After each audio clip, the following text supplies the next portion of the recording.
Thank you very much, Mr. Speaker.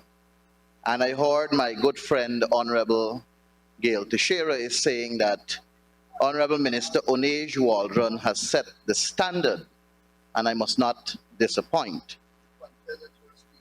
I want to first say, sir, that Minister Onej Waldron, Honorable, since being in this National Assembly, has continuously in her presentation talked about the APNU AFC and refer to us as them, and what them get them out of office and what they had to do to get them to comply. I need to remind Honorable Onej Waldron that she served in the APNU AFC government from 2016 to 2020, August 2020 as a matter of fact. So every day, and you were not a public servant, you were employed on contract. And you were part and parcel of the APNU AFC team. So I don't know why the constant attack on the APNU AFC by the Honorable Minister. It baffles me, sir. And I want to just let her know that... Mr. Speaker, point of order. Honorable Minister.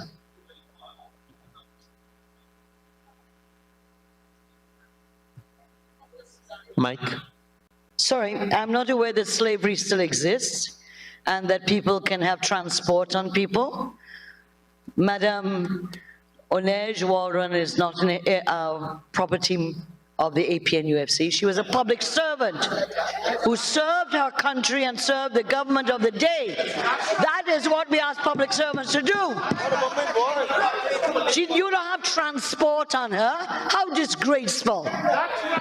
Honorable Member, Mr. Mahipaul, I would say that you're crafty enough to be able to couch good words with respect to the honorable members. Sir, my only concern was that when the minister wishes to speak about them, she should say us, because she was part and parcel of the APNU AFC government. That is my only concern, sir. Sir, but allow me to begin by first thanking the Honorable Minister of Housing and Water, Mr. Colin Crowell, for meeting with a team from the opposition members of Parliament, concerning this important piece of legislation that without a doubt is premised on bettering the manner in which business is conducted in the Cooperative Republic of Guyana.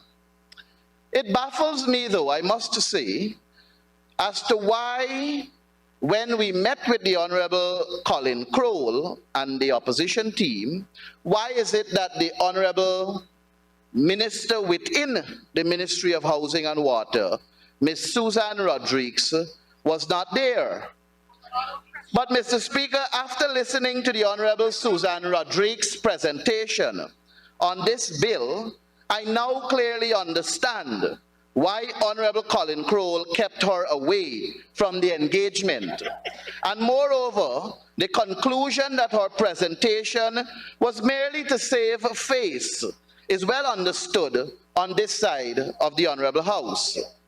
Notwithstanding Honorable Minister Susan Rodriguez's shallow and nothing of substance presentation, allow me, sir, to touch on two observations she made.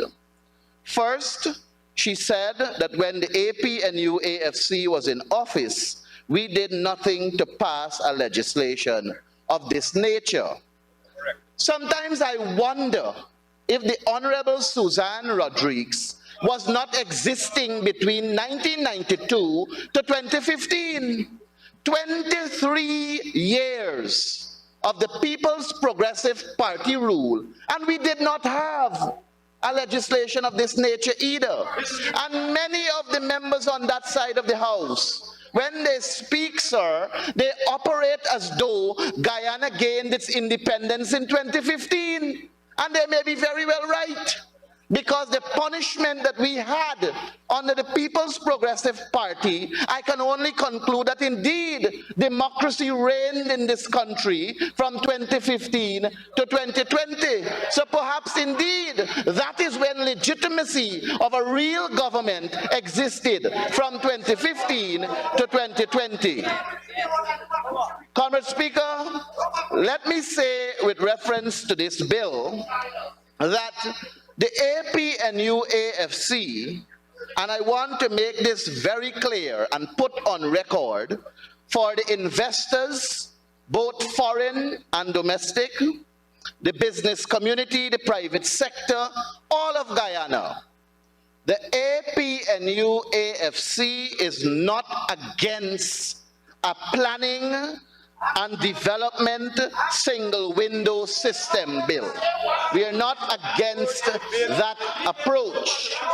We support making or having more efficient and effective use of resources. We support and endorse improving compliance. We believe in enhancing security. We believe in enhancing transparency and increasing transparency. We believe in cutting costs by reducing the approval timeline by days. We believe in cutting costs by reducing delays. And equally, sir, we believe in increased predictability. And indeed, as Honorable Minister Colin Crowell articulated, the bill seeks to do that. But the bill fell short of a number of protection for the Guyanese people.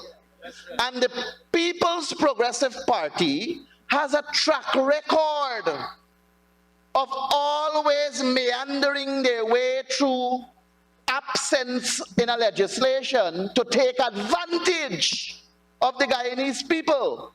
They always look at where there is absence in terms of the law and apply their own belief, and then they torment and degrade and segregate and favor them, their friends, their families, and their favorites. And that is what we will like to protect against. And that is why, sir, we have opted to submit some amendments to this legislation for consideration so that we can make the bill stronger for proper and real democracy and real transparency and real accountability. That is what we target on this side of the House. Sir, my colleagues went in depth to explain a number of aspects as to why it is necessary for these amendments. So permit me, sir, to put on record what are the amendments the APNU AFC is putting forward and what is expected to be deliberated in the Special Select Committee, and hopefully we can find consensus and come back to this House with a strong piece of legislation that can enjoy the full support of the opposition and put forward a bill that will benefit all Guyanese. Comrade Speaker, we are looking to insert Section 8.3. Right now, there is no Section 8.3 in the legislation, and we're asking for that to be inserted. And we're saying that that should read that all fees collected on behalf of relevant agencies shall be remitted to the agencies within 60 days of receipt. And I believe it is important that this be placed in the primary legislation so it guarantees the local authority areas their rightful revenue as garnered or as will be collected by the Central Housing and Planning Authority. And to tell me, sir, to tell me that this will be placed in the regulation and to tell me that you are going to put it in the regulation is just word of mouth. At the end of the day, the regulation is going to be created by the Minister of Housing and Water, and I dare say, sir, we on this side of the House, given the track record of the People's Progressive Party, we don't trust them. So we simply want it to be in the primary legislation. Sir, we are also proposing for section 13(1) which currently reads that the unit shall be headed by a director appointed by the central authority in consultation with the minister. If we are talking about removing political forces and strengthening our democracy, then why does it have to be in consultation with a political appointee? Why does the director have to be appointed in consultation with the minister? That clearly shows, and the record is there to prove, the amount of people who are serving in public service positions are there as political appointees who are appointed by ministers of this very government, and they are doing political work. Look at the permanent secretaries in all the ministries that we have. They all have card-bearing, they're all card-bearing PPP members, and they're supposed to be accounting officers, and they're supposed to be employed to meet certain requirements. Honorable member, you've actually now said all permanent secretaries, and none of them are here to defend themselves. So if you have the evidence they are card-bearing members, please produce it and I'll keep the remarks. Guided by you, sir, I withdraw. Thank you. And I would like to say that we find a problem with this particular part that says with consultation, in consultation with the minister, and we are proposing, sir, that it should read, section 13(1), the unit shall be headed by a director appointed by the central authority on the recommendation of the Committee of Appointments of the National Assembly. That way we guarantee inclusion, that way we guarantee participation, and we will find a person that fits the criteria to hold such a position with the necessary qualifications that it so demands. Sir, I turn your attention to section 15(3). Section 15(3) currently reads, an administrative scheme may be revoked or modified by a revised scheme approved by the minister. Again, we talk about removing the politics. Again, we talk, sir, about ensuring that this bill does not have politics inside, and people are afforded the opportunity to feel safe and not feel as though they have to have some sort of connection to a minister. And we are therefore proposing, sir, that section 15(3) should read, an administrative scheme may be revoked or modified after consultation with the director and other relevant agencies as contemplated by this act. That simply means that all the persons and agencies who are directly involved, the administrative scheme that directly has a role to play in the administrative scheme, would be given that opportunity to participate should there be a need for us to revoke and modify the administrative scheme. So I turn your attention to section 18(2), and section 18(2) currently reads that the committee shall comprise the following members: a chairperson appointed by the minister, the director of the unit, one person appointed by the minister from the private sector, having knowledge and experience of matters relevant to land development and drawn from the areas of business, finance, law, physical planning, natural science, land surveying, and architecture or engineering, and two persons appointed by the minister after consultation with the professional bodies representing professional land use planners, architects, engineers, and land surveyors. Sir, we are simply proposing to add to this list a nominee from the leader of the opposition. And we do so against the backdrop of talking about inclusivity, talking about inclusion so that the country, the population can feel safe knowing that they have that representation on this committee reflects both sides of the House. Sir, section, you want the AG work, that's what I know. Sir, section 19.2, we turn to section 19.2. It currently reads, the committee shall be responsible for implementing the policies given to it by the minister and shall act in accordance with directions given to it by the minister. That is authoritative. That is dictatorial, sir. That this committee that we're expecting to be very independent. In fact, in Honorable Colin Crowell's presentation, he said that this committee will be independent. Now tell me, sir, how is that being independent when you are telling us that the committee must act on your guidance and directive?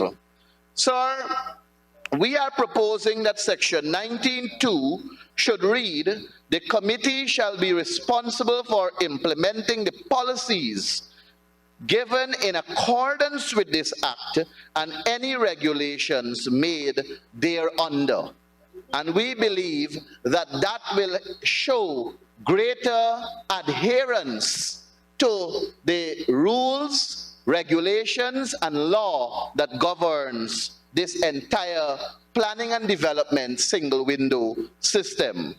So I turn your attention to section 22.5, and section 22.5 currently reads that the decision of the Planning Appeals Tribunal shall be final unless the minister declares this matter to be one of national interest.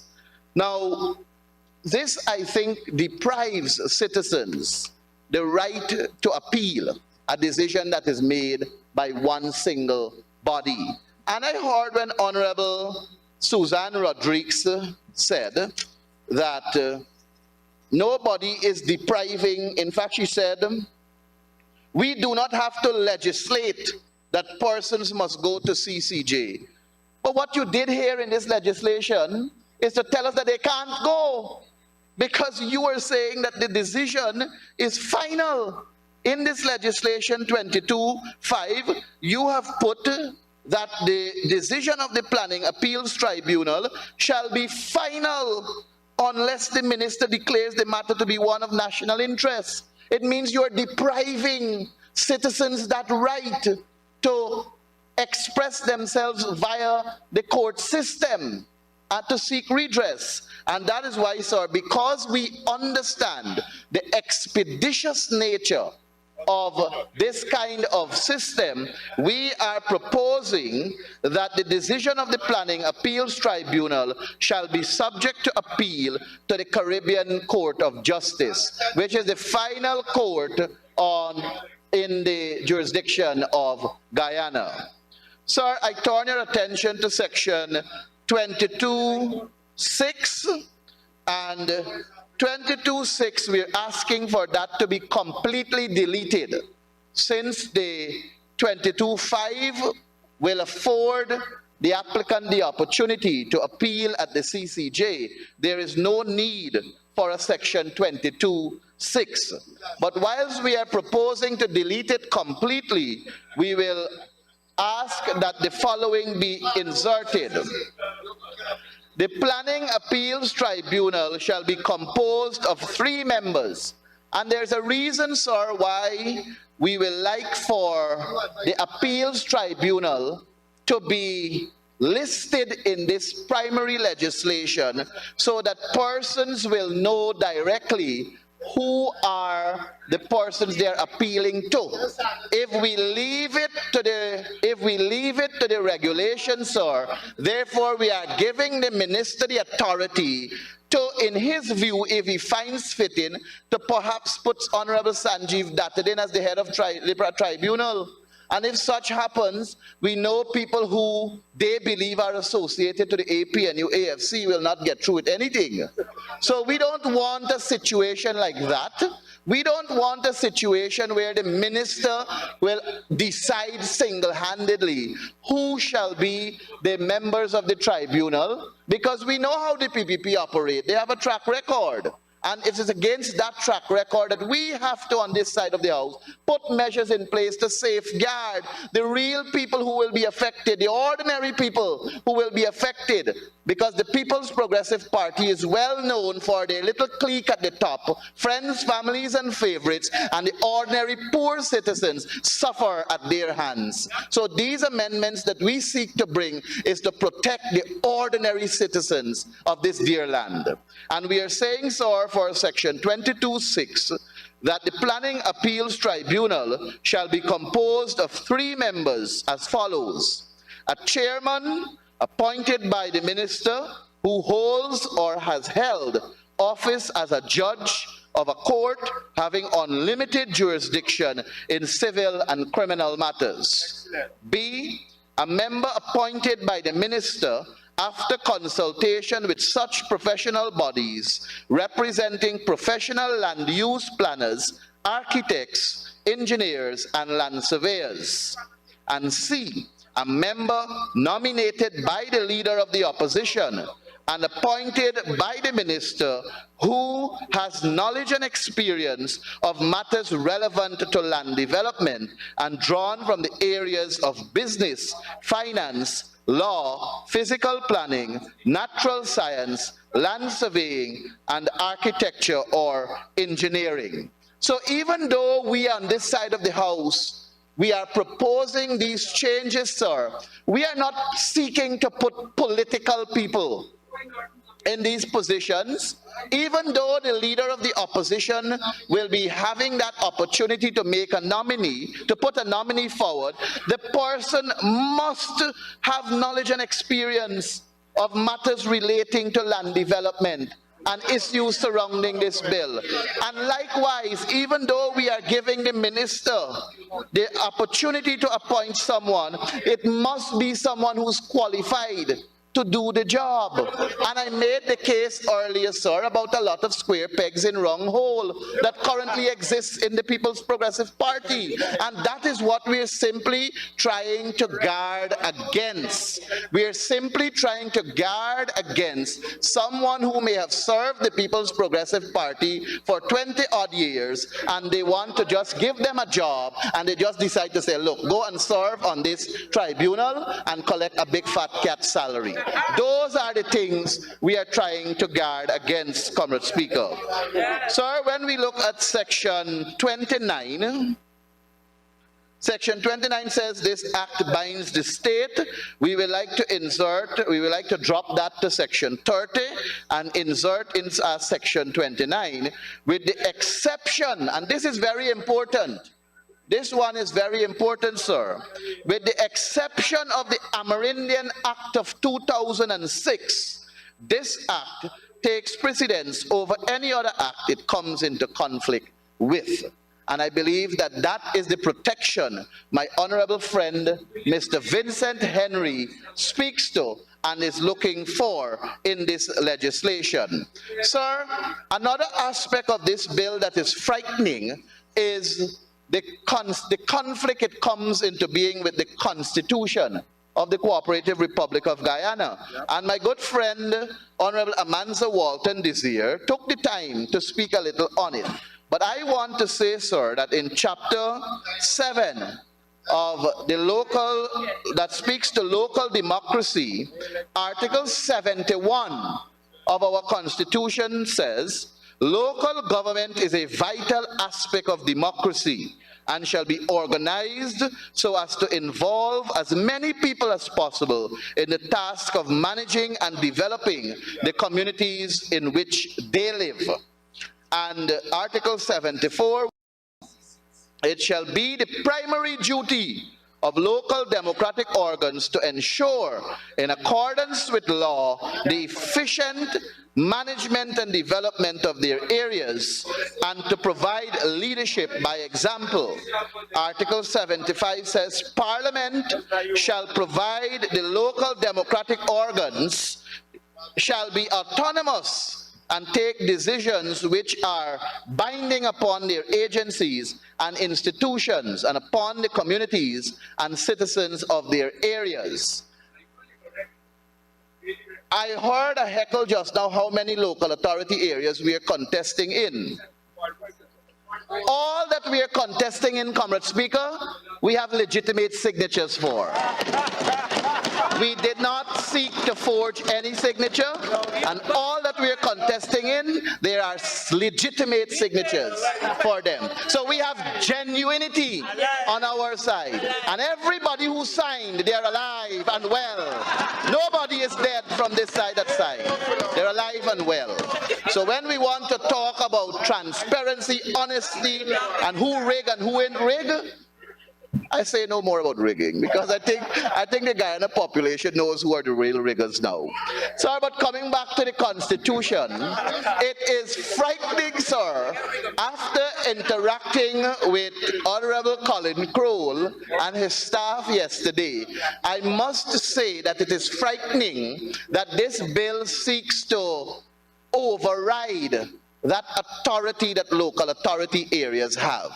We simply put a couple of questions to Honorable Colin Crowell, and I don't want to say that he looked as though he was lost, but I think he was worried too. I believe Honorable Colin Crowell was equally worried when we raised those concerns with him, and it is as though, sir, they did not contemplate that they are violating the Constitution of the Cooperative Republic of Guyana. And perhaps those are all reasons that perhaps caused him to agree that this bill should go to a special select committee. So Honorable Colin Crowell, on behalf of the APNU AFC, I want to thank you for recognizing that this bill requires further scrutiny, this bill requires further inclusivity, and I am happy that a decision to that nature was taken. I want to thank your staff for putting together this bill. I want to thank them for their hard work, and I know with the full cooperation of the opposition side in the Special Select Committee, we will work hard to bring forward a more robust bill that can reflect inclusivity and can work within the best interest of all Guyanese. On that note, Comrade Speaker, I thank you for the time, and I look forward to being in the Special Select Committee to participate to make this bill better. Thank you, sir.